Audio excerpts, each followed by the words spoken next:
Carefree Pest and Termite Solutions is here to free your home of unwanted guests. Carefree has been serving this community for years. Owner and operator Tim Horvath can handle insects of all sizes as well as rodents and can service all types of structures, both residential homes and commercial businesses. They also offer free inspections, so give them a call at 941-556-9019. Again, that's 941-556-9019. Carefree Pest and Termite Solutions, proud sponsor of Booker Football and STLR Sports Talk. Satisfaction guaranteed. Touchdown!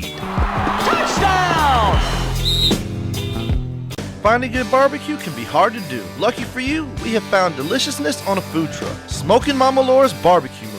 Follow the Facebook page today so you know where to get some of the best food to touch your taste buds, like the Redneck Cuban, pulled pork and cheddar sandwich, or my favorite, the loaded mac and cheese, topped with Smokin' Mama Laura's 18-hour smoked pulled pork. Give them a call today at 941-549-3908 or follow Smokin' Mama Laura's Barbecue Mobile on Facebook to find out where they'll be or to book them for your next event. Smokin' Mama Laura's Barbecue, made with love. Sports fans, start your Sundays out knowing the entire field. We go past the sidelines, into the locker rooms, and off the field. No Boundaries Sports Talk with your hosts, Derek and his entourage, Craig and Zach. And we do have a caller here. Callers No Boundaries Sports Talk. Who we got here?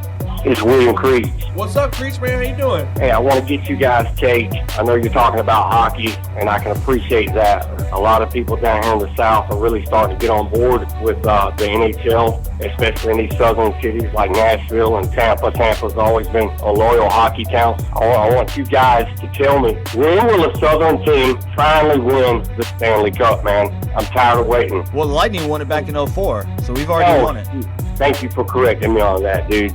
The Lightning have been in the playoffs now 5 of the last 6 years. You got to give a lot of credit to Stevie Y. We're on the right track. This might be our year. I'm not going to say it is, but hopefully this is the year that the quote-unquote Lord Stanley gets his tan again. Hey, you know, I'm glad you guys received my call. I want to get down there someday and meet all you guys. You're a solid group of guys, and I love your knowledge of sports. All right, man, I'm going to get off this phone and get back on Facebook Live and chime in, bro. All right, brother. Have a good day, man. Every Sunday, 9 to 11 a.m., No Boundaries Sports Talk Radio, where nothing is out of bounds. So you're a hockey player, huh? It's up in the air.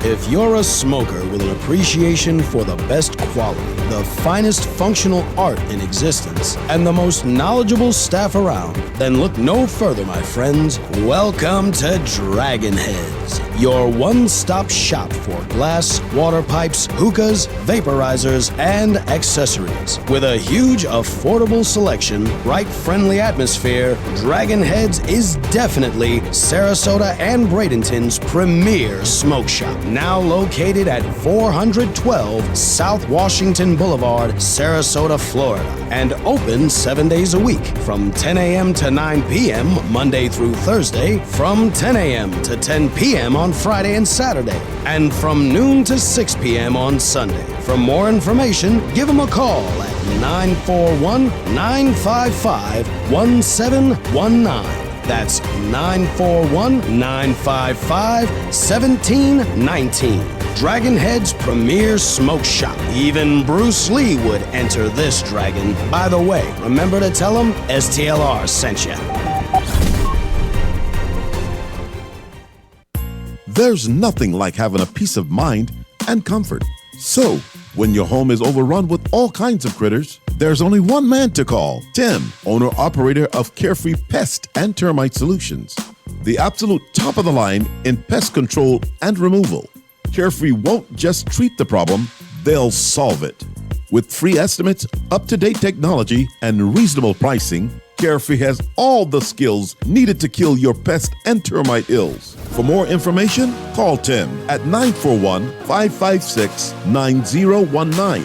Check him out online at www.carefreepestsolutions.com. Carefree Pest and Termite Solutions. Satisfaction guaranteed.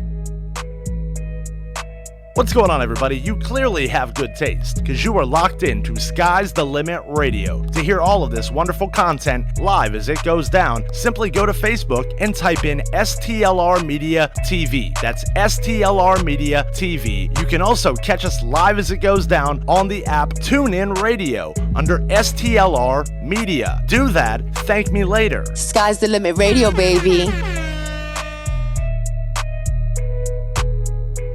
Yo ho, yo is life for me. We pillage, we plunder, we rifle and loot. Drink up, me hearties, yo-ho. We kidnap and ravage and don't give a hoot. Drink up, me hearties, yo-ho. Yo-ho, yo-ho, a pirate's life for me. Once upon a time, in a land far away, 3 men discovered the Tampa Bay Buccaneers, a team with the ability to siege the bay. You'll never make it out of the bay. Give no quarter, and feed the fish with any enemy that takes the field during their quest to find the Lombardi Trophy. Bucks win, Bucks win! Join Craig. And he walks up to me and he says, I'm John Lynch. He is a monster. That's what he was, a hard-hitting white boy that played safety, and he was something special. Eddie. He built the pyramid right in front of us and said, this is how we gonna do it. We gotta practice doing things right all the time, little things, details. And Zach. Every day you build. You gotta build the foundation, man. That's what we're doing here. As they take you on a journey discussing front office moves. With the 7th pick in the 2014 NFL Draft, the Tampa Bay Buccaneers select Mike Evans. Game breakdowns. Back to return at Spurlock. Michael Spurlock at the 10. He's to the 20. He's to the 25. Spurlock 30 to the 40-yard line. We could see history. 50, 40 to the 30-yard line. Run, Michael, run, Michael, run, Michael, run. Touchdown, Tampa Bay. And interviews. So batten down the hatches and get ready to set sail. It's time for Buck That Podcast. Arrgh. Touchdown, Tampa Bay. Fire the cannons. Bucks lead. What's up, everybody? It's your boy Craig here on another edition of Buck That Podcast. Joined today, got my homie across from me, got my boy Zach in the building. Looks like your mic just stopped working, man. It's tripping. It's tripping a little bit. What's going on, everybody? It's our third show here, the Buck That Podcast. I got my boy Eddie. How's it going, Eddie? Yo. It's going good, man. Happy Tuesday, everybody. Hope everybody's tuning in and you ready to talk about some Bucks. I'm definitely ready to talk some Buccaneer football. I wonder if my mic's working. Can you hear me, Eddie? Yeah. Testing. All right, cool, 1, 2. Cool. We got a lot of Buck news today. Some good news, some bad news, and some new news. Yeah. We got... Kerwin got let go. Yeah, man. I had to send my jersey back. What was that, like a whole 2 days he was here with us? About a day and a half. Yeah. He showed up. He took a physical. He walked through one Buck plays, got himself a little lunch, you know what I'm saying? Stretched out a little bit. Talked about 17 people, and then they told him to go home. It was all good, though. Hey. We back up and running now. Like I said, I told you last week, he ain't done nothing yet. You picked up if you pick up a running back from a system that has a worse running game than you have, probably not the brightest move. Well, yeah, he's a guy that didn't Detroit. play. Yeah, he didn't play since. Well, one, he didn't play with them, but he hadn't played a snap since 2017. So, hey, man, he could have had that. I don't know what it is with Arians and these running backs that haven't played. Ellington hasn't played since 17. Maybe he just owed him a favor and he was just trying to get him that one-day check. I don't think it's necessarily like a situation where he's trying to pick up running backs that haven't played in a while. I think it's the fact that he knows them. Well, that and we're just broke. Yeah. And they just do you think we just cut him to kind of save like $250,000? Yeah, well, I mean, or either that or we just can't. You know, what I'm saying we can't buy players with EBT cards, bro. It's just they don't accept it. So do they take Bitcoin though? Maybe, but I don't know if Bitcoin's a separate entity in the salary cap. You know, we struggling right now. We're struggling bad. You know what I'm saying? We got those filet mignon, you know what I'm saying, cravings with like that hamburger helper budget. You know what I mean? It ain't gonna go down like that. Bro, I didn't think they got hamburger helper. They out there eating Vienna sausages, man. We definitely shopping to save a lot right now. All these on point right now. Hey, lettuce might have a little bit of brown on it, but that's all right. We're going to buy it anyways because it's $1.50. That's right, man. Just peel a couple layers out. You'll be all right. You'll be all right. You know, say put some tussin on it. But yeah, you know, definitely got some stuff to discuss. Another situation going around in our defensive backfield with a first-round draft pick from a couple years ago whose fifth-year option was just picked up. Yeah. One Vernon Hargraves seems like having a little bit of trouble and was on the sideline today in practice and not getting the start over the two rookies this year, which are Sean Bunting and Jamel Dean, and not getting any plays in the rotation either behind Carlton Davis or Ryan Smith, who both kind of had their bright spots last year. So this isn't an injury issue either. It wasn't, with him. and it was not an injury Not issue. at all. When interviewed, Arians kind of seemed frustrated and was like, "You're going to have to ask him." So either I don't know what the situation is, if he violated team rules, if he's just being a prima donna in the coaching room or whatever, behind the scenes, and they just ain't with it. But whatever the situation may be, not looking so good for Mr. Hargraves right now. Welcome to OTAs and the Buck Nation, baby. Next man up. Yeah, always. We got 9 cornerbacks on this roster right now. Yeah, pretty much. So, and I think that was a little bit of a sign for us to go back, double up on cornerbacks again. Obviously, losing Brent Grimes. We did pick up a safety as well because we let some guy that we had back there for whatever reason. The Brent Grimes let him talking go. about Chris Conti? Yeah. That was like an addition by subtraction. Yeah, I don't even know why we had him. Because he wasn't even with it last year. It's like he wasn't even wanting to play. No, he's dumb, man. He was wanting to retire. I think it was his wife that. His wife made him get that check. Yeah. Because we paid him too. What did we give him? Like $11 million or something like that last year. Yeah, he got taken 13 care million. of. Yeah, he got some money. He definitely got taken care of. You know how that goes. Some other things in Buccaneers news. Zach, you shared an article. There's NFL Network's Kyle Bryant is actually. I was. This is really strange. I was watching this earlier today, and these are teams that he thinks are gonna turn some heads in 2019. And he's on Good Morning Football. He actually is a pretty good. I like watching that show when I get a chance to catch it. It's very entertaining. Very entertaining. Yeah. For some reason, and maybe he's just high on. He's a big Mike Evans guy. He went on to say that Mike was a very underrated player, maybe the most underrated player in the league. He's a big Mike Evans guy. He feels like he is underrated. The way Bruce Arians works with quarterbacks and how he came in 2013 with the Cardinals and how they were down. I think they were like 3-12 or something that season, or something 3-13, and turned them around to a 11 win team. And what he did with Carson Palmer, he seems to think that there's some promise with Arians and Jameis that he might be able to resurrect this kid's career and keep him on the right track. I mean, one can only hope. That's kind of the key to the puzzle right now. And, I think with what's going on in the organization, if you're going to be a coach and you're that coach whisperer, QB whisperer, what allegedly Bruce Arians is, you're at a perfect time, right? So you got Jameis Winston. He's on this last year right here. You got a chance to give it your all. You do whatever you can to get this man ready for the season. Hopefully, he gets into some double-digit touchdown situations. Maybe in like the high 20s, something like that. Maybe he has, he lowers his interception ratio, does some things. Then you got your quarterback of the future. You know what I'm saying? You got your franchise guy. Okay, we got a coach who can really like teach him the game and improve this guy, and you're good.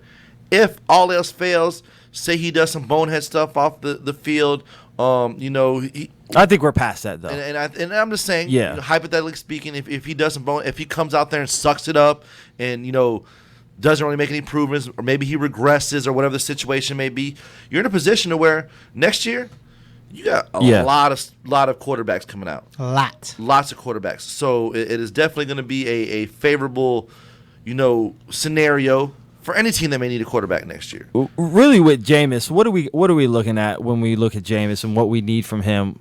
He's not making mistakes. Exactly. That's his biggest exactly thing, man. my Is point. he tries to force the ball. He's a playmaker. Yeah, he'll make plays, and sometimes that's to his detriment. He's like Brett Favre without that little extra touch. Exactly. Honestly, that's what he is. If Arians can kind of curtail some of the turnovers and mistakes and his mind frame of always having to get that touchdown pass, I feel like Jameis is always feeling like he has to make that play, and if he can just tailor it back a little bit, I think he'll be a little more successful in this league. I think part of that too is just because he's been, and this is no knock on Jameis Winston, I think just in most levels of sports in his life, he's been that dude. The best. Yeah. He's been the most elite player on the field, where now you're on a field with elite players across the board. So some of those, it's just like you guys say, you got to just break yourself of some of those bad habits that high school coaches and even, some of the college coaches probably let him get away with. Now it's like, no, check it down to the guy, get 5 or 6 yards, keep the play alive. You know what I'm saying? Don't go for that deep passes. It's going to get broken up because whatever reason, because you're playing against guys that can make up that the distance and all that stuff. So it is one of those bigger, things. faster, stronger in this league for sure. Bigger, faster, stronger. And they got Perriman now, so. Bashar Perriman, and I mean, we'll see how that goes. I mean, Jameis was never really the deep ball guy. He is with a bigger target, though. I feel like he throws a good deep ball to Mike Evans. Well, Mike Evans is just a beast, though. His range, obviously, he can just go up and get it. I mean, really, the only thing we got to really evaluate this off of, because I mean, he was good with D-Jax for like the first year or two as well. Yeah. So it's one of those things.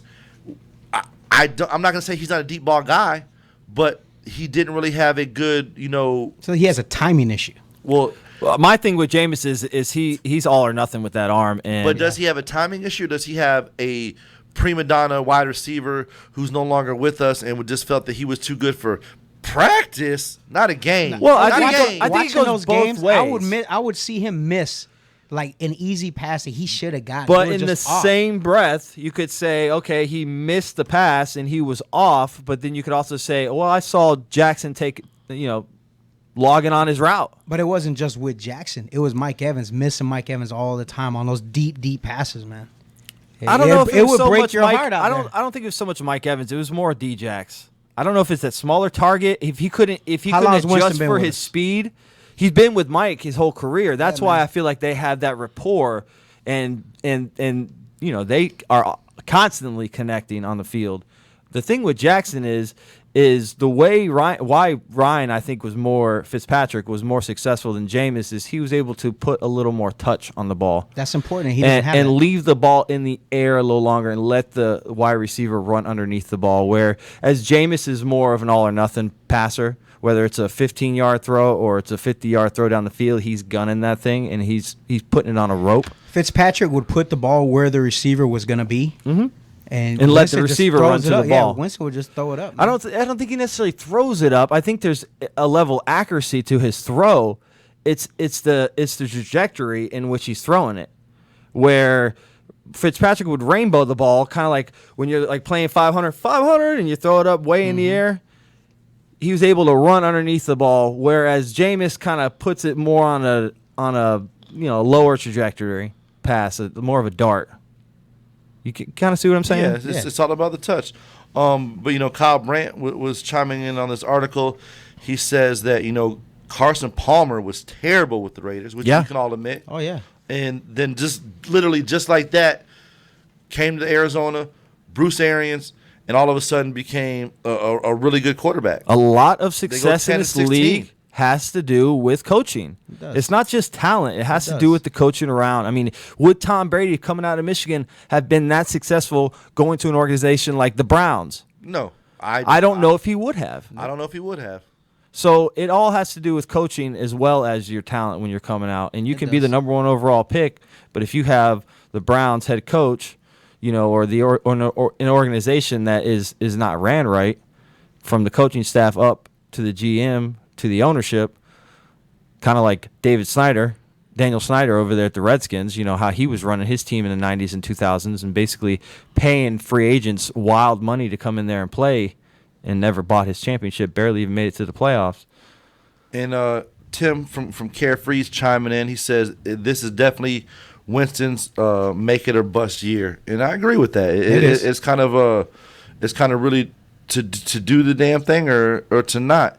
And Logan, it's not that I'm not reading the comments. It's just that if y'all would actually put something like relevant, I would read them. But y'all are just trash talking. You're a Green Bay Packers fan, so if anybody likes it in the butt, it's definitely somebody who's a Packers fan.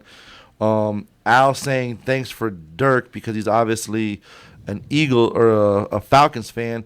But Dirk never won a Super Bowl with you guys, did he? And Eddie Kelly is cracking on Bada. He is. Yeah. I like Bada's pirate. It's a great pirate. Yeah. It's better than my pirate. Arr. Arr. To continue on to, I think Winston. Honestly, man, I think it's set up for him. He has a good offensive line. As long as they can stay on point, Does he really have a good- I think so, man. We'll see. I think they've had a better offensive line than they've had in a long time. Well, it's the same guys. So, Yeah. but yes, I think you're right. I think the left side's a little more. Since they moved Stout. Ali from the center, because Ali was not good at center, even though he's a Pro Bowl, All-Pro right guard, in my opinion. They moved him to the left side, help out your boy Donovan Smith a little bit, solidify the left side a little bit more. If our center can kind of cut down on his temper a little bit and penalties and stupid penalties and stuff he gets himself caught up in, that's also going to help us. And then if He got some targets too now. if Donovan Smith can stop jumping off sides or false starting, he's constantly holding or false start. It's battle of the trenches, man. It happens. It happens. But if going back to the James conversation, if we can get a halfway decent run game this year, I think that's going to help Jameis. I mean, you look what happened when Doug ran for all those yards. Every other year, Doug was doing good, doing bad. But the years that he was doing good, I mean, Jameis had his best season. So, well, Tim, to answer that, they didn't necessarily sign Donovan Smith to a big deal. He's actually under market value for, he's not like the highest paid tackle or anything out there. I mean, he's got a solid deal, definitely a team friendly deal. It's actually the way the contract's structured, not a very lucrative deal at all. And they signed him because pretty much, just to be point blank, he was the best option out. Yeah, what was out there of serviceable left tackles. And who are you going to? A guy that never missed a game either. Yeah, who are you going to go with? Mr. Durable or some older guy on the end of his career that you're going to get at a discount and doesn't even know the system, even though it is a new coaching staff, but he knows the organization. He's part of the organization. Donovan's young, part of the locker room. He's young. He's like 25 years old, so he's within like the last couple of years. Still malleable. Still can brush up on his pass rush or pass blocking and run blocking. At the end of the day, it's coaching. New coaching staff. Maybe that they got faith that this coaching staff will improve some of these little things, the offsides, the holding penalties. Because let's be real, at the end of the day, like if you're not cheating, you're not trying. He just getting caught. He's just getting caught on the holding. You know what I'm saying? He just needs better coaching. Yeah, it happens. It happens to not get caught. And Lucio chimed in and said, "Shout out, Unc." What up, boy? And yeah, they did lose JPP for the year, for pretty much for the year. Joey, you were right. We kind of talked about that last week when it happened. And I think that the kind of talk around the organization is they're not even really worried about JPP being out. As I talked about, and one thing that I had found afterwards, after we had that show. We got a high quality defensive. Yeah, it was Anthony Nelson, our was 5th round pick, right? I believe 4th round pick. Yeah. At 6'7", 271 pounds, with 34 and 7/8 inch arms, Nelson is a physically imposing defensive end and also an extremely productive one.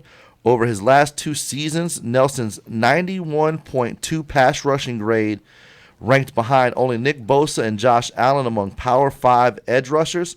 In the draft class, Nelson also put up a freakish 6.95 three-cone drill in the pre-draft testing. And this was according to, on my ESPN Insider, and, so I get some of those like little extra articles.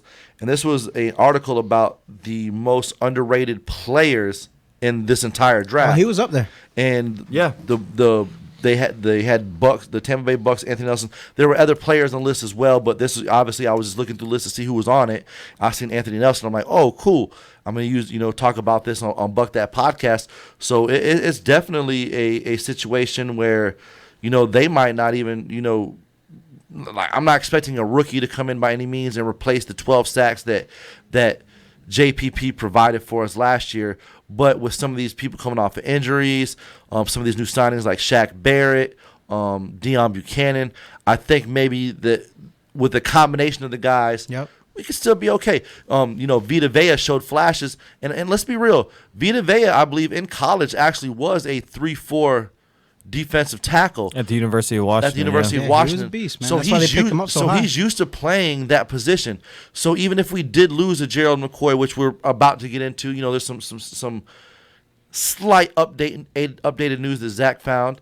But I think that he's shown flashes last year. He had an injuries, riddled season, so we didn't quite get the first round production that we expected out of Villa Veda. Yeah, I mean, he missed all the training camp and rookie camps and all that kind of stuff before season. So imagine a rookie coming in to the NFL and not being able to go over, and practice and that kind of stuff because you're injured. And really, the start of the preseason was the start of his, I think it was the fourth game of the preseason. It was his first game. So, he didn't play that much. And we got Calvin Addison chiming in on the Facebook Live. He says Nelson will start.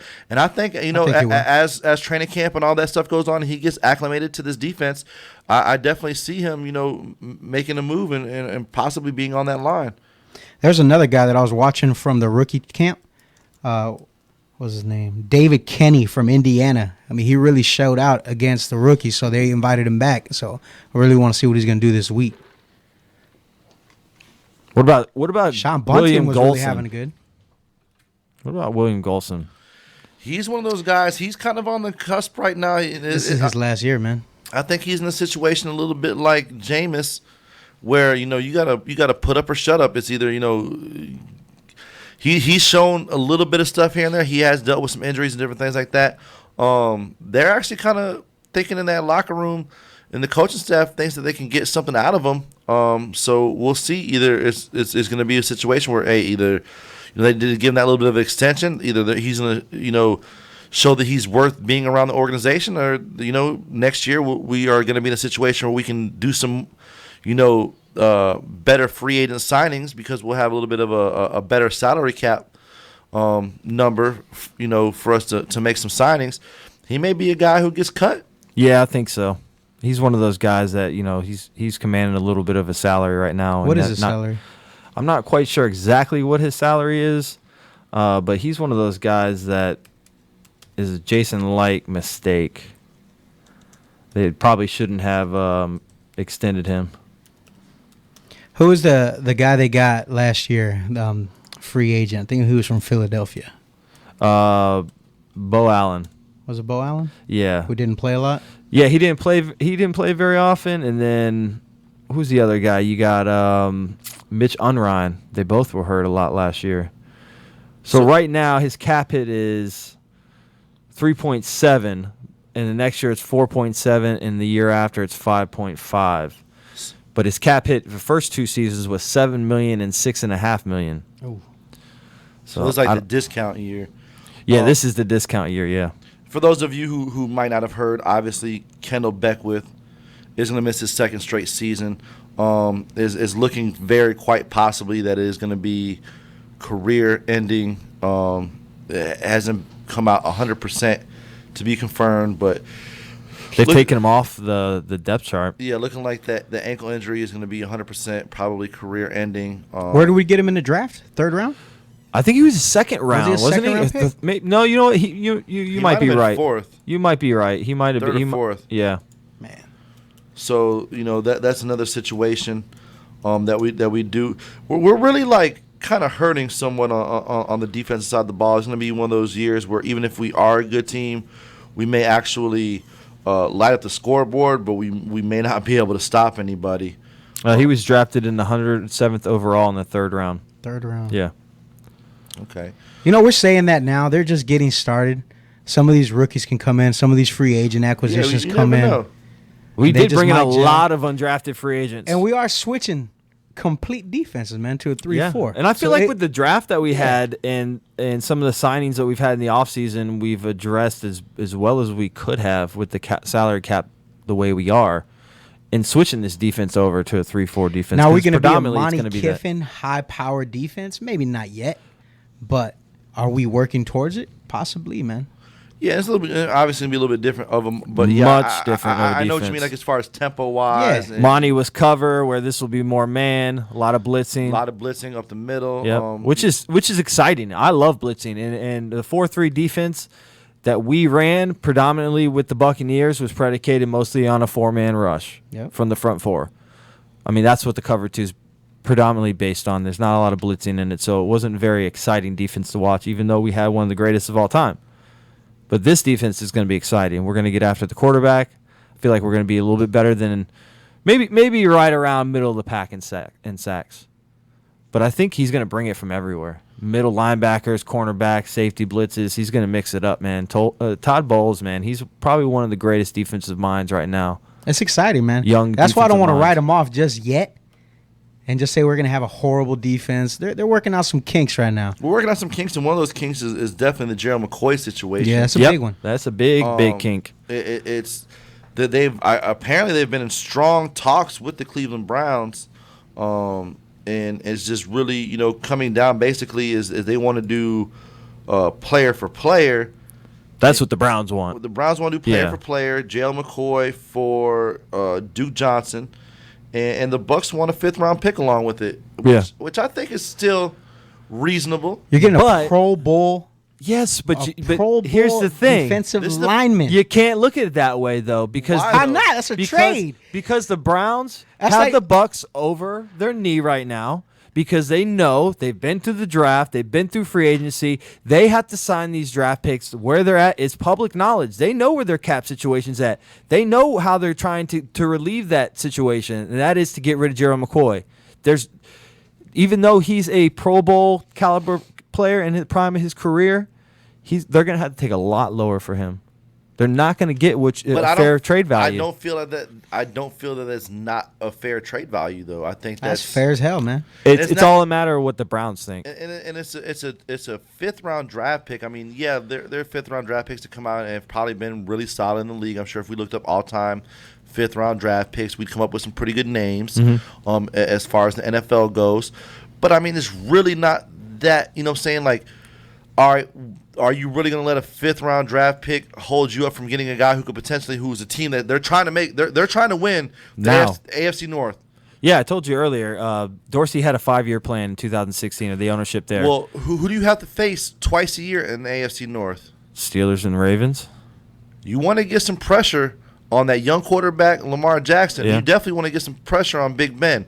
Is a 5th-round draft pick who – on your current roster with the moves you made over these past couple of years, plus the people that you're going to draft and probably free agency and stuff next year, is a 5th-round pick really going to hold you up from getting somebody who you know is probably, it's not going to be far off to say McCoy can come in and, with that defensive line, he's not going to be asked to be the man, but you may look at a Gerald McCoy who's looking at like 8 to 10 sacks next year with that defensive line and the linebacker core that they got over there. I mean, who knows? I think you're giving him a little bit too much credit, but I think he's definitely could get 5 to 6 for sure. You can't block everybody, though. You're right. Right now, the Browns, I know this is the Buck That podcast, but we'll go over the Browns depth chart here. You got Myles Garrett. You got Larry Ogunjobi. I don't know. Butcher that man's name. Yeah. No, I think I did a pretty good job. Ogunjobi. Hey, Antetokounmpo. If I can say that, I can say any name. Sheldon Richardson, who they brought in from Minnesota, the unrestricted free agent. They brought in trade from New York Giants, Olivier Vernon. They've got Brian Price, Trevon Coley. They got a good defensive line. Exactly. And then you add in... If you add in Gerald McCoy, it'd be Myles Garrett, Gerald McCoy, Sheldon Richardson, and Olivier Vernier. Championship. They're balling, man. Yeah, they'd be out there balling. And that's not about their defensive back group. That's all pretty much Pro Bowl caliber defensive line. Yeah, man. That could be the AFC starting Pro Bowl right there. Yeah. They're looking like the San Francisco 49ers team. How quickly it's happened for... I say that. I shouldn't have said that because the Browns have been so bad. But since they started this plan in 2016 with this new ownership or this new front office staff, I see you blushing a little bit. You could be a Browns fan this year, aren't you? They've turned it around. The Bucs are going to be my AFC team this year for sure. The Browns? Miami Hurricanes North, as I like to refer to them. Yeah. Are you upset that they got rid of your boy out of Michigan? Julius Peppers? Yeah. They got Odell, though. They did. Yeah. Jarvis Landry and Odell. Hey, just to say Rashad this, Higgins. 5th-round draft picks. David Njoku. Just to throw it out there. So you got Larry Centers. Rodney Harrison, Joe Horn, Robert Mathis, Hardy Nickerson. Oh, Matt hold Thomas. on. What is this? What is this? All fifth-round draft All picks. fifth-round draft picks. Okay. Herschel Walker, Mike Webster. So those are pretty good names. Did you say Hardy Nickerson? Hardy Nickerson. Hey. Those are, shout out Tampa Bay. Rodney Harrison. I mean, Okay. those are all pretty good. Those are some pretty good Hey, players. teams value every single pick. They do. Whether it's the 7th to the 1st. But you're already stacked up. Spread the wealth a little bit, man. We're not. It's the Tampa Bay Buccaneers. You don't play us 2 times a year. Yeah, you play us like maybe once every 4 years or something like that. You know what I'm saying? That's like trading a Tesla for a Camry. It's like, hey, man, why don't you throw in, an extra battery or something on the Camry, not on the Tesla. I don't know. I'm just saying. They got him over Throwing a barrel some right now. 6x9s or something. At least some, yeah, dog. saying, like, look, throw some aftermarket 6x9s. Let me get a $50 racetrack card, man, for some Slurpees or something, boss. Gas, yeah, that's all, man. It's a little something. I feel you. We do have the game that we're doing, and we're going to have to go screens down, me and you, for a minute. Okay, we doing that right now? I think, well, let's do it. It's 7:30 already. That's fine. We got a couple things yet to do. We also got we're unveiling our new all-time Bucks team for the Buck That podcast. We're going to be starting this week with safeties, and counting down basically our 4 best safeties for the Buccaneers of all time. All time. And this is going to be our chosen. Our chosen. Our list. All right, for the Who the Buck am I? Am I? Yeah. I keep on saying are you, but yeah. May 14th contest between the one they call Craig and the one they call Zach. So we're going to start out with... Don't say the name of the person now. We're not going to say the name of the person. Okay. Don't pull a Craig now, Joe Juravicious. Nah, man, Joe Juravicious. Hey, man, I was excited. I was doing so good. So one of my favorite Buccaneers... Okay. That I'd probably give it away right Melvin there. Johnson. Melvin Johnson, boy. Nah, it wasn't Warsack. He was born in 1967 on July 20th. Okay. Right? He also was a 5th-round draft pick. Not Hardy. Not Hardy. Okay. Not this one. Just joking. So it wasn't Melvin Johnson? No, it wasn't Melvin Johnson. Okay. He was drafted in 1990. 1990. Okay. Horace Copeland? Nope. Drafted. 5th-round draft pick, 1990. Did he play? Can we ask questions back? Let him. Okay. Go ahead. Sorry. He played 126 games total. Okay. So he was around for a couple seasons. He was around for a little bit. He played with 2 teams. Okay. All right. He was drafted by the Bucks, and he finished out his career. Wide receiver for the Cowboys. Alvin Harper. No. I haven't said receiver. Okay, I know, but I'm Alvin just filling it in. First, though. All right. Was his he? second team? No, he wasn't. Yes, No, he wasn't. Alvin No, Harper. He wasn't. played for the Cowboys, and then he came with us. Yes, he Did was. he? Because we cut his finger off, and that's why he sucked. Okay. Yep. I stand corrected. His second team was the Eagles. And he played for the Bucks. He played with the Eagles from 97 and 98. Actually, what college did he go to? I just have Deuce Staley on the mind when you say Eagles. He never played for us. He played for Indiana. No. He played for Indiana. Yeah, he was like on a couple Ian practice Beckles? squads. Ian Beckles. Yeah, when you said Indiana. If I would have said and Montreal, you said favorite Quebec, player because he does radio and you probably listen to him and stuff. I love him, man. My Okay. dude right All now. All right. So for the second player. one, he was born October 20th, my dad's birthday, 1976, in the wonderful state of Florida, in the wonderful city of Pahokee. What's that? Nope. He's from Florida, though. Some little town like Florida. that, too. He was a 1st-round draft pick. For the Buccaneers. Derek Brooks. Nope. He was picked 16th overall in 1997. Work done. Booger McFarland. Nope. Work done. Nope. He had 114 receptions, 1,846 receiving yards, and 16 touchdowns. Jaquez Green. Nope. Riddell Anthony. Riddell Anthony. Hey. You just guessed that because I guessed Green. You're damn right. That's exactly why I guessed it. All right. So the third one, another 5th-round draft pick. Okay. All right.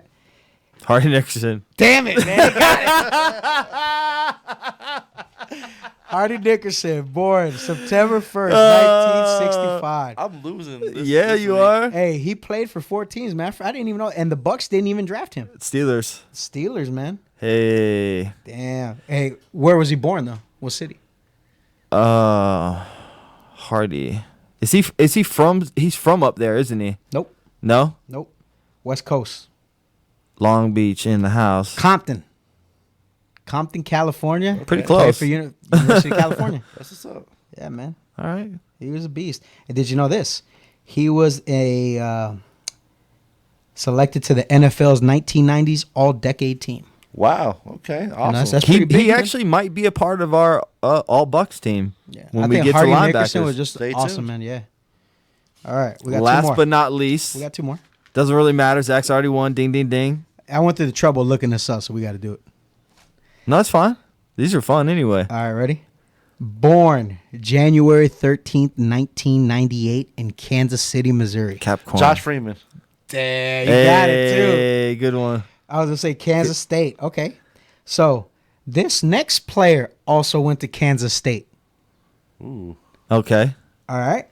He was born November 27th, 1975, and was drafted in the 3rd round. What year was he drafted? 1999. What Farland? Nope. No, he was at LSU. Yeah. What position? I can't say that. Yes, That'll you can. give it away. You can say it. I give you permission. Let me go through a couple more things first. All right. All right. Yeah. So he played for the Tampa Bay from 99 to 2003. And then he had a stint with the Cowboys and the Saints. Dwight Smith? Nope. He didn't go to Kansas State. All right, you ready for this one? I don't know my Kansas State players, obviously. Me neither. I asked Josh Freeman. Yeah. He was born in Buenos Aires, Argentina. Grammatica. Grammatica. All right. If I said kicker, he went to Kansas State, huh? Kansas State, man. Interesting. I didn't know that. It was his brother that his went brothers to went to USF. Arizona. I thought his brother went to Arizona. No, that's No, where he no, I think his played brother for went to Arizona. USF. His brother played for Arizona. That's when he was jumping in the air. Yeah, but I did thought the he little played for kick. ASU too, though. Arizona State. I have to look that up. Yeah, we might have to look that up. Dan Zakar, we owe y'all, man. You don't school me and Craig. All right, next week it's going to be Craig's turn. He's going to come up with his. No, wait. It's your no, turn. it's my turn. Your turn. Oh, okay. I'm too. He's already got. No, you're right. You're right. I already have in mind. Depending on, I haven't started it yet. Depending on. Oh, so what was the theme of yours? I don't know if you had a theme. I don't think you had a theme, did you? I think you just picked players. Like That's fine. They were though. just my favorite players. That's fine. Honestly, Yeah. what I did is I opened up my cards, and they were all on the same page. So I said, "Yep, You 100%." just picked. Okay. I like it. Yeah. See, I got a theme for you guys next week or 2 Next weeks from time now. you do it. Well, you Next can time tell tomorrow. us. You can no, or maybe No, not. because I want you because that's going to be the bonus. Okay. And next week I'm gonna switch it up a little bit and maybe throw some bonus questions in there. All right. So say like I was destroying you today, with some bonus questions we could have thrown your way as a little bone to kind of help you out a little bit. You were destroying me. Well, 3-2, bitch. I think it's 4-2. It's 3-2. Oh, it's not. Yeah, we only had 5. Hey, it's all good. Let's get into this all-time Bucks team. All-time Bucks team. All-time Bucks team. So us here at the Buck That podcast, we are going to start coming out every single week until obviously we do all the positions. We're going to come out with the all-time Buck That. We haven't come up with a name yet.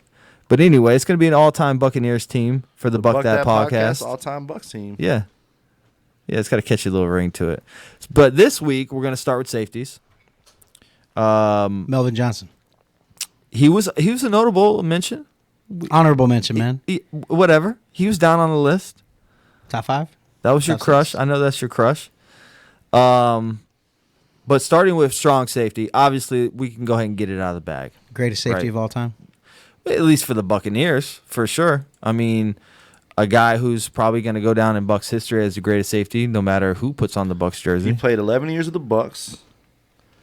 Won Super Bowl on 2 different teams. 106 out of 164 games, he started 132. No, he's a one-time Super Bowl champ. 23 interceptions. He did not win one with Denver. What? Yeah. I'm right here. Really? It says it right here. One-time Super Bowl champ. Yeah. 2-time All-Pro and 9-time Pro Bowler.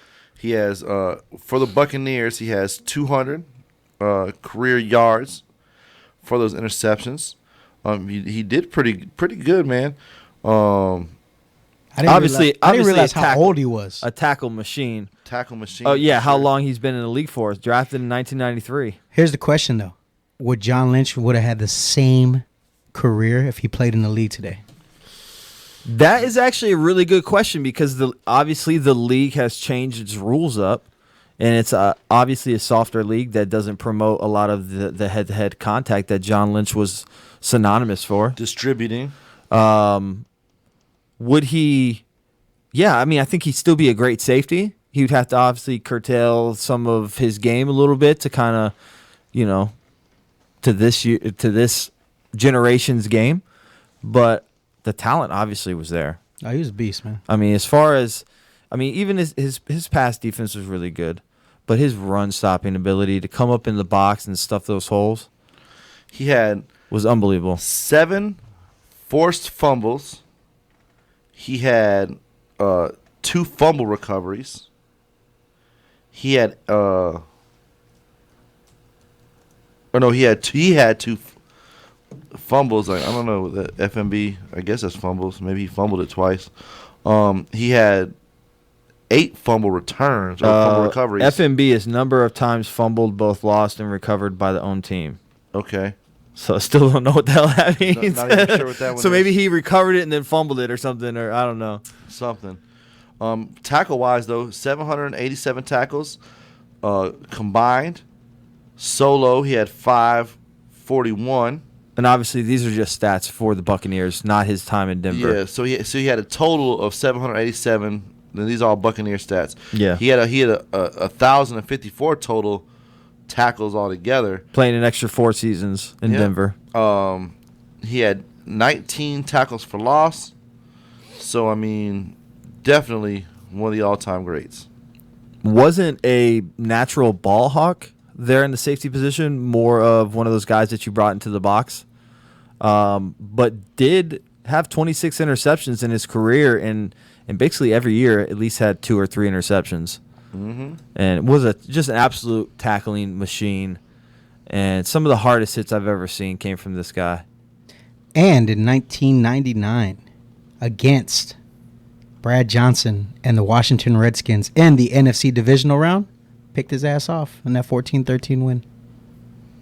Damn, little tidbit there. Little tidbit. I like one of my greatest memories of John Lynch is obviously watching back on the NFL films and seeing him calling Slug OC. Oh, yeah. In the Super Bowl, and basically knowing what was coming, and his reaction when Dexter Jackson picked it off. Now, was that him knowing or Gruden giving them the tip? Well, that's what it was. It was the film and the preparation they put in. They knew that offense that Callahan was running over there because Callahan took over. He was the offensive coordinator. Well, it's under been John. rumored that it was the same exact offense with just a little exactly bit slightly the same different verbiage. Yeah. So I mean that definitely. So John Lynch, number 1 on the list for strong safeties. We'll go ahead and move over to the free safety side of the field. You don't want to do both strong safeties first? We can. We can do both strong safeties. The other strong safety we have on the list, and it's slim pickings for the Buccaneers. Obviously, we have, 40, 50 years. Since 79, 76? What year did we come into existence? Something like that, yeah. But we don't have a lot of history with safeties and also other positions as well. We're not as deep on. So with our second best safety, we've historically been garbage. I mean, we have been, and people will probably argue and say maybe there's somebody else that could go in this spot, and that's all fine. But this is according to the Buck That podcast. Jermaine Phillips out of Georgia, another hard hitting safety, a guy kind of like John Lynch. One more thing on John Lynch, my bad. I just saw this right here in the stat. He was drafted by the Florida Marlins in the second round as a pitcher. Oh, he's also his father-in-law. God, I got to look that up. But yeah, he was. That's crazy. He was drafted as a pitcher, yeah. He has a famous father-in-law. Yeah, or something like that. I got to look it up, but we'll go back to Jermaine Phillips. Jermaine Phillips, 7-year career, all with the Tampa Bay Buccaneers. Has some pretty good numbers. 74 games started out of 96, 11 interceptions returned for 160 yards, a long of 58, 20 pass deflections, 30 pass deflections, my bad, 10 forced fumbles, 5 fumble recoveries for 75 yards, 3 sacks. He does have 1 touchdown off of a fumble. Doesn't have any touchdowns for interceptions. Has a combined tackles of 417, 332 of those solo, 85 assisted, 16 tackles for loss, and 10 QB hits.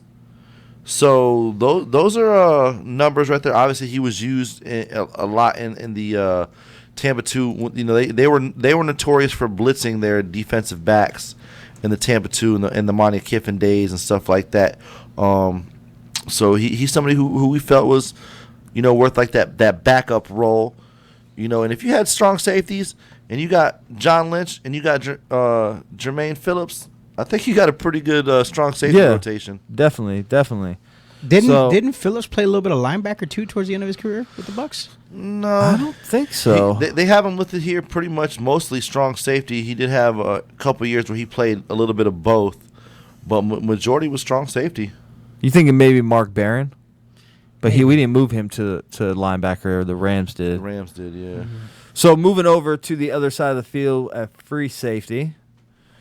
This was also a little difficult for us to pick 1 to 2, but he did get the NFL. Number 1, we came up with Dexter Jackson, Super Bowl MVP. Not a guy that's had a real flashy career with the Buccaneers, but had a couple good, solid seasons for the Bucs. Obviously, winning that Super Bowl MVP. One-time Super Bowl champ. No other notables. He wasn't a Pro Bowler. He wasn't an All-Pro. Didn't make the Hall of Fame.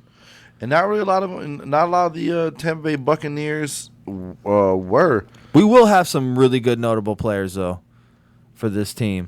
For Tampa, he had 42 starts, 8 interceptions. He was the Super Bowl MVP. 164 yards in those interceptions. He had a long of 58, 19 pass deflections, 3 forced fumbles. He had 2 fumble recoveries. Looks like he had 3.5 sacks, 219 combined tackles, 176 solo, 43 assisted, 10 tackles for loss. Another quarterback, another guy that would get to the in the backfield, stop some runs and stuff like that. So, or he didn't really have any sacks. Or it doesn't show if he has any sacks. He had 3.5 sacks. 3.5 sacks, yeah. So he was somebody who was able to get the quarterback a couple times. Looks like he maybe made a couple, stops from running backs for a loss. Definitely the most notable thing Dexter Jackson did for us was obviously winning the Super Bowl MVP. So that's probably what put him over the top for us. Funny stat. And he went to Florida State. That didn't hurt. He ran a 4.27 in the 40. Who did?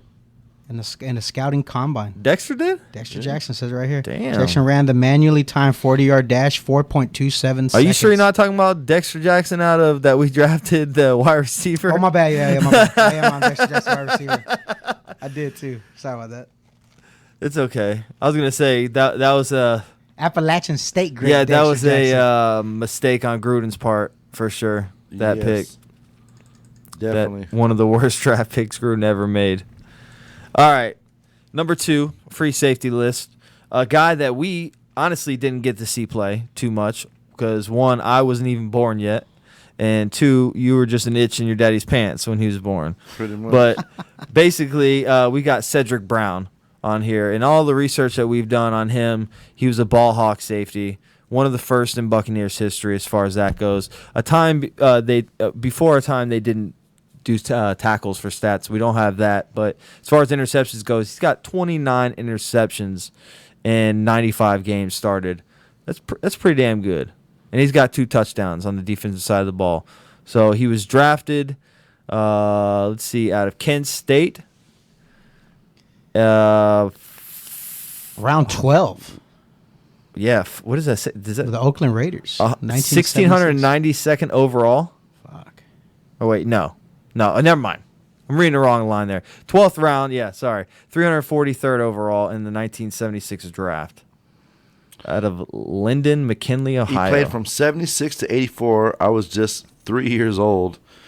Out of 100 games, he started 95, 29 interceptions for 593 yards, 2 touchdowns. A long interception return of 81 yards, too, as well, for a touchdown. 4 fumble recoveries for 109 yards and 1 touchdown. And that's pretty much, the stats they kept back then. 29 interceptions, man. That's pretty good. Really good. No, that is pretty good too. I mean, you look at a guy like Rondé Barber. We know about Rondé Barber, what he's done. He's got like 41 interceptions in his career. So this guy's got 29. That's pretty damn good. And he did it in a lot less time than Rondé Barber did it. And what did he play? Total of like 8-9 seasons. Yep. Rondé played like 16. On a really bad team too. So, and this guy, from everything I've read about Cedric Brown, he was one of the few bright spots in the Buccaneers defense in a time when we didn't get a lot of wins. And the wins that we did get, this guy was responsible for a lot of that. Yeah. So definitely a good he has 3 career playoff games. So maybe that one season when we went to the championship. Mm-hmm. That's what it looks like. Yeah, in 1979, and then also in 1981 as well. And our results that year, we beat Philly 24-17, and then we lost to the Rams 0-9. 9-0. Battle of the And then 1981, we lost to Dallas 38-0. Oof. Man. So next week, when we do the Buck That all-time team, Buccaneers team, do you want to switch to the offense and do a section of the offense? We can start offensive line. Why don't we just do the whole defense? We can do all defense. Because I feel like we'll do cornerbacks next week. Let's go cornerbacks. I just feel like the Bucks are known for defense. Like, we should tease the defense a little bit because I feel like there's a lot on the Bucks defense that we can talk about. You know what I mean? I think that makes it a little bit better for us. It does, but we kind of blow the load really quickly. You know what I mean? They got a couple players on offense too. A couple players, guys. But I don't know if y'all remember, we have not really been known for our offensive teams. They had some beasts on offense, man. There's a couple guys in that Ring of Honor. All right, we'll do it that way. That's fine. Cornerbacks next week. Cornerbacks. I mean, you already know. How many you want to do? 4? We'll do 4 again. 2 on each side? 2 on each Let's side. do 6. I say we do 6 as well. I was going to say 6. Got to get the honorable mention. Because we'll do the obviously you'll be your starters rotation. Because you got to add in because usually sometimes you add the nickel back and everything. So I feel like a starter, defensive one, DB 1, 2, and 3, and then the backup for 1, 2, and 3. You know what I'm saying? Now I got a question for both of y'all. We made our list today. Mm-hmm. Honorable mentions for y'all at safety. 1 player. If you had to pick another player to put on this list, for you growing up, who was it? Melvin Johnson for you. Melvin Johnson. What about you, Craig? I'll take Tenard. I was going to say Tenard as well, but I'll also say Damian Robinson. I'll say Sabby Piscatelli. Sabby, I forgot all about him. Oh, Sabatino, he's a wrestler right now. Don't call him that no more. He's just Sabby Piscatelli. Okay, Sabby Piscatelli. Tenard Jackson was awesome to watch, man. He just had a little bit of that weed problem. Yeah, that was a problem. I mean, it's not even a problem. For the NFL, it is. For the NFL, it is. For the NFL, it is. Which is ridiculous. Hopefully, one of these days, the NFL, NBA, the NBA is pretty soon to be there. The NBA doesn't even really pretty much count that stuff. Yeah. Hopefully, one day, though. I think Chris Conte should be on there. Yeah, right. I mean, no. He'd be on the list, but he'd be down a little bit further. I put him underneath Damian Robinson, even though he might have better stats. I don't know. I put him under Tenard. Tenard Jackson was raw, man. He was a fun guy to watch. So next week, cornerbacks. Then also, I've got who joins Rondé Barber. My Who the Buck Am I? Mm-hmm. 5 players. I'm going to try to stump the hell out of y'all. All right, let me ask you this. Who do you think is going to keep showing out in practice this week? Ooh. I mean, they said Bunting's been having a pretty good... Yeah, he picked one off for a touchdown, didn't he? Bunting's been having a pretty good mini camp so far. I want to follow up on Kenny a little bit, man. I want to see what he does against the A squad players, or like, a little bit of a better lineup. Mhm. See if he can still keep getting to the quarterback, because they said last week in rookie camp he was at the quarterback almost every play that he was in. So I said, yeah, he's definitely coming back. So on a side note, even though it's not a Bucks player, the Giants may have to face this guy twice a year. They said Dwayne Haskins been having a really good rookie minicamp so far. Huh. Yeah. So there's a little something to keep your eyes out. There's no little fancy football knowledge out there for you guys. We do talk about stuff like that. No Boundary Sports Talk every Sunday from 9 to 11 Eastern Standard Time, a.m. Every Sunday right here on Yeah, we're going to have a good STR. Sunday Sports Smackdown, too, this weekend coming up. Awesome. I can't wait for that. I think I want to serve up a SmackDown one day. You want to serve us up this weekend? We'll see. Okay. I mean, I could just do it. That's fine. That's fine. 'Cause I don't know if I'm having time this week. To be real.